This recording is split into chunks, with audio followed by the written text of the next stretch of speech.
আমার প্রাণের ভাইরা, আমার বন্ধুরা রে,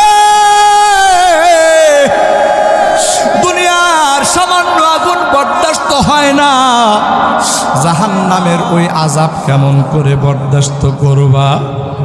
হাদিসে পাকের মধ্যে আসছে, একজন বেনামাজি যখন কবরে চলে যাবে, আমার আল্লাহ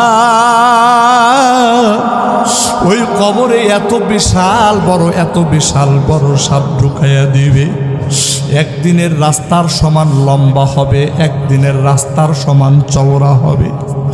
ওই বিশাল সাপ এত বিষাক্ত হবে রে ভাই। ওই সাপের এই যে আঙ্গুলগুলো হবে লোহার, আর ওই সাপের চোখ দিয়া আগুনের গোলা বের হতে থাকবে, আগুন বের হতে থাকবে।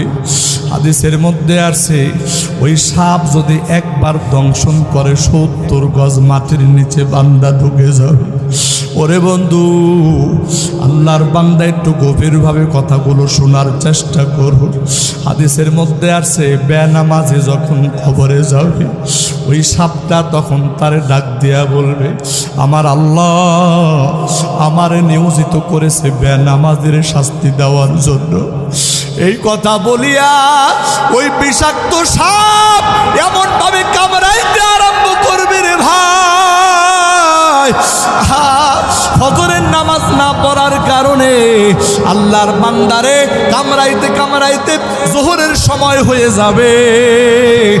আবার যোহরের নামাজ না পড়ার কারণে ওই সাপ ওই বান্দাকে দংশন করবে আসর পর্যন্ত। আসরের নামাজ না পড়ার কারণে ওই বান্দাকে দংশন করবে। এরপরে মাগরিবের নামাজ, এরপরে ঈশার নামাজ না পড়ার কারণে ফজরের নামাজ পর্যন্ত দংশন করতে থাকবে। আমার প্রাণের ভাইরা, একটু চক্ষুটা বন্ধ করে নাও। দুনিয়ার ভিতরে সামান্য বিষওয়ালা সাপ আমরা বরদাস্ত করতে পারি না, এত ভয় লাগে রে বন্ধু। কিন্তু কবরে যখন আমার আল্লাহ এই সাপগুলি ঢুকাইয়া দিবে রে ভাই, ওই ভয়ঙ্কর সাপ যখন কবরের মধ্যে আমার আল্লাহ ঢুকাইয়া দিবে রে ভাই।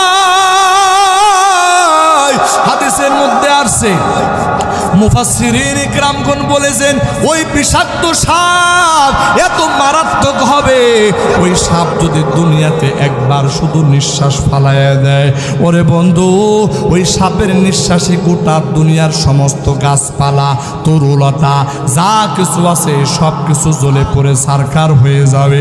গোটা জমিনটা একেবারে তামা তামা হয়ে